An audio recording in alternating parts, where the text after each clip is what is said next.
Hey everybody, welcome back to Mario 64, and today we are going to finish up the basement. Oh boy.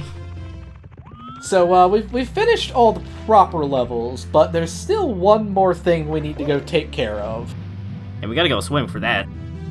Right, it's actually outside the castle.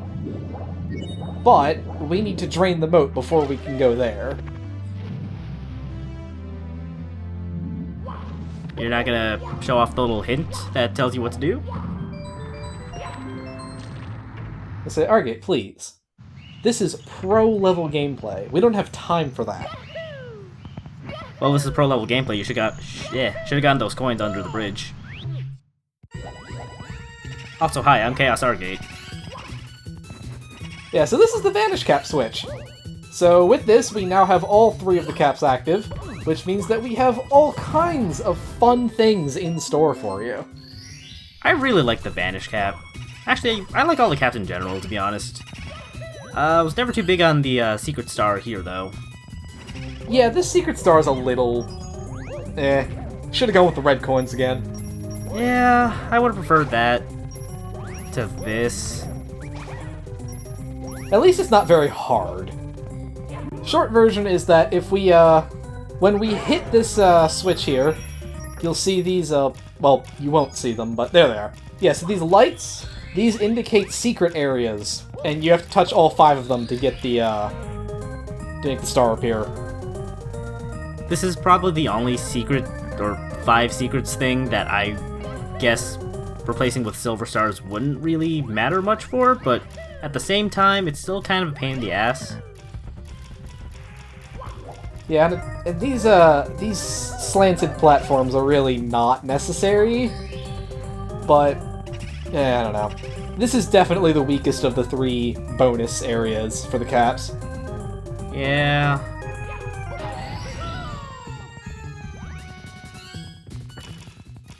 It's also just really annoying how the last one's just out here. Yeah, that was a really weird choice, but I guess they, wanted to make sure you were paying a little bit of attention. Oh, I forgot. Were those arrow panels, like... Do they have, like, ice physics? I never noticed that, but I think they actually might, now that you mention it. Kind of a weird choice, but... what can I say? I guess that's sort of to simulate that they're kind of like conveyor belts or something, maybe? Sure, we'll go with it. I don't know. I don't ask too many questions. This is Mario 64. But, fortunately, that's it. We're done, and we never have to come back down here again. Hooray!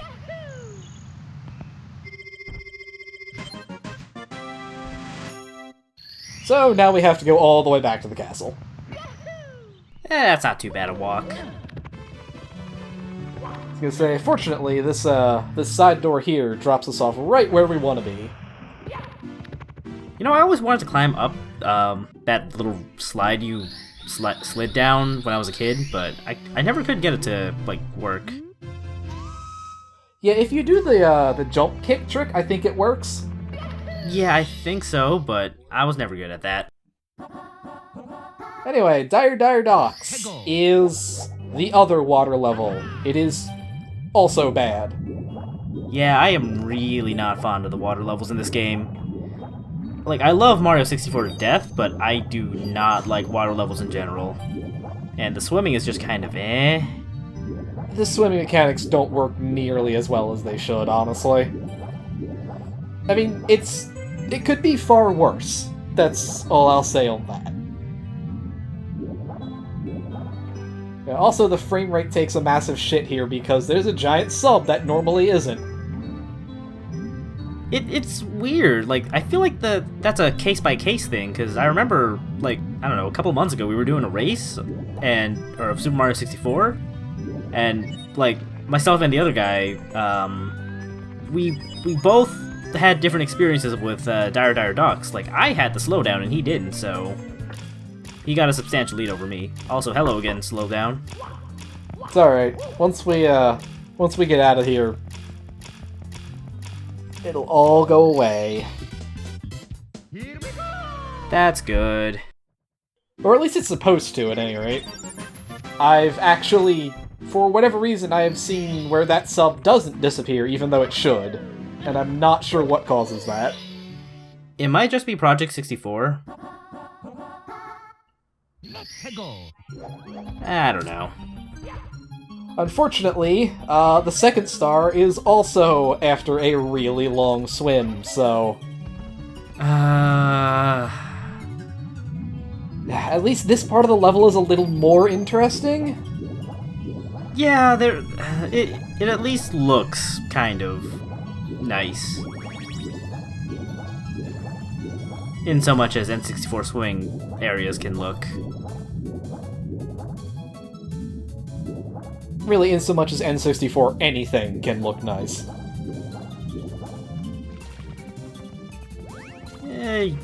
I'm trying to think of anything from that generation that looked amazing, but I'm just kind of drawing a blank.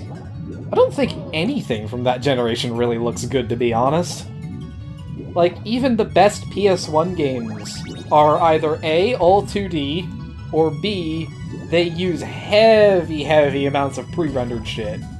Yeah.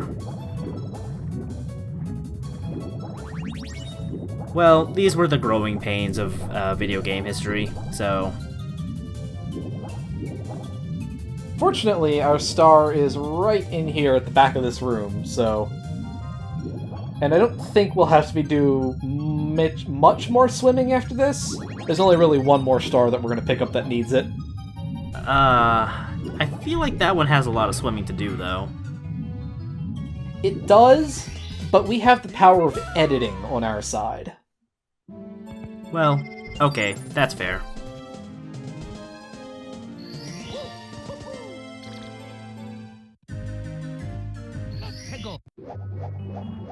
So this one is very straightforward, although it's a little finicky to actually get.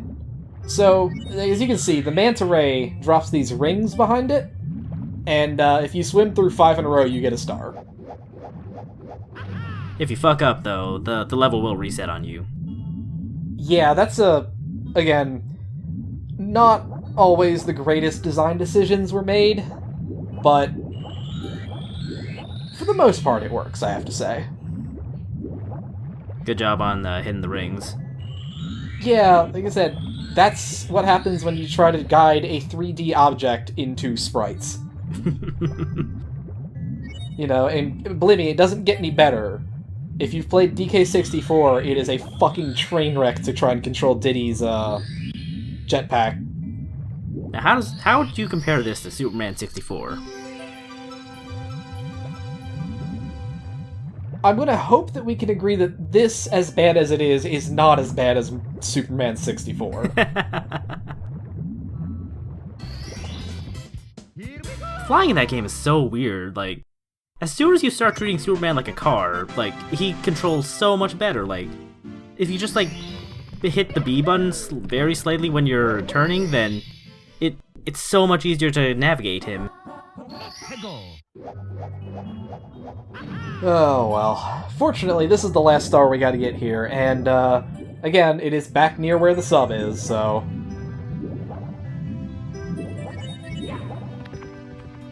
Well, this isn't quite pole jumping for the red coins, but you know what? I like the star a lot, just because I like combining hat powers.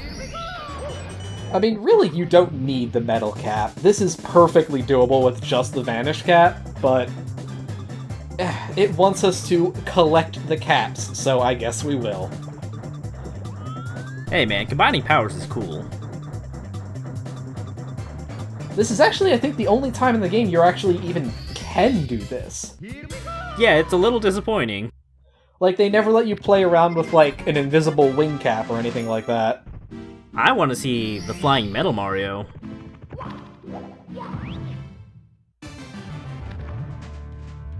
What would you even use Flying Metal Mario for, though?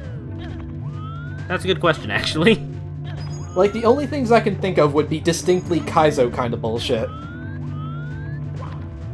I don't know, maybe I just want to see it in general, just because. Anyway, this is Bowser in the Fire Sea. It is exactly the same as the first Bowser level, just with lava this time. I don't I don't think I like this level as much as Dark World, to be honest. I don't know why.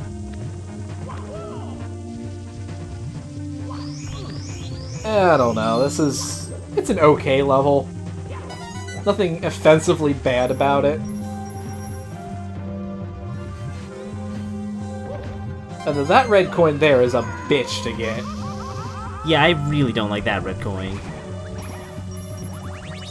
Aside from that, though, the level is okay. I guess just be wary of getting caught underneath a platform and lava.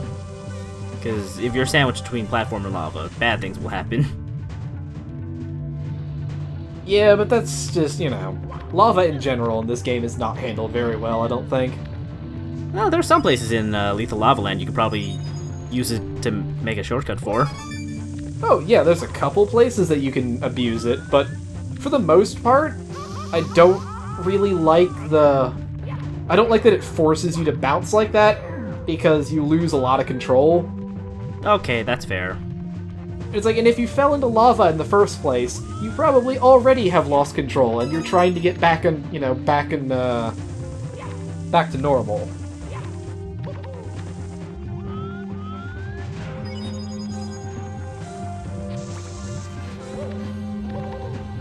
This part was always a pain in the ass to me when I was a kid. It's really not that bad, but 3-year-old me was not good at video games. No, I imagine not.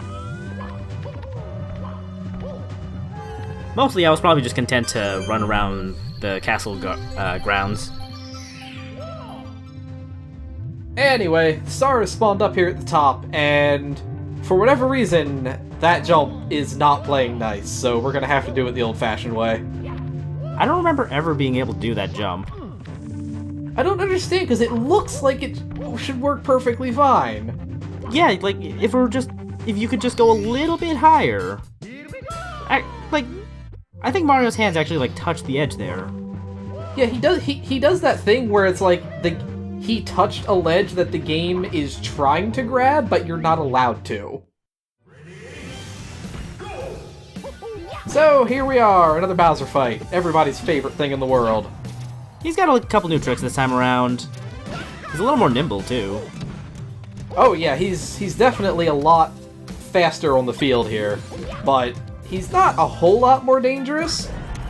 Biggest thing you have to watch out for is that his fire breath has been significantly improved.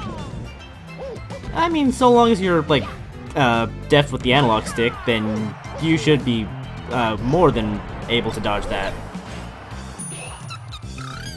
He also has a, one of his charging attacks is a bit more direct. Like he will run straight at you instead of the just kind of half-assed... It's kind of a little jog he kind of does in the first fight. So, basically, he's a bit more aggressive. That's really all there is to it. I always had a lot of trouble with this fight as a kid. Mostly just because the extra aggression threw me off. It's really not too bad, but it can mess you up when you're, like, 3 years old. Yeah, I mean, that's fair for... That's really where most of the difficulty in this game comes from, to be honest. But oh well, that's Bowser 2. Yup. So next time we are headed upstairs to the hardest levels in the game. We'll see you there. See ya.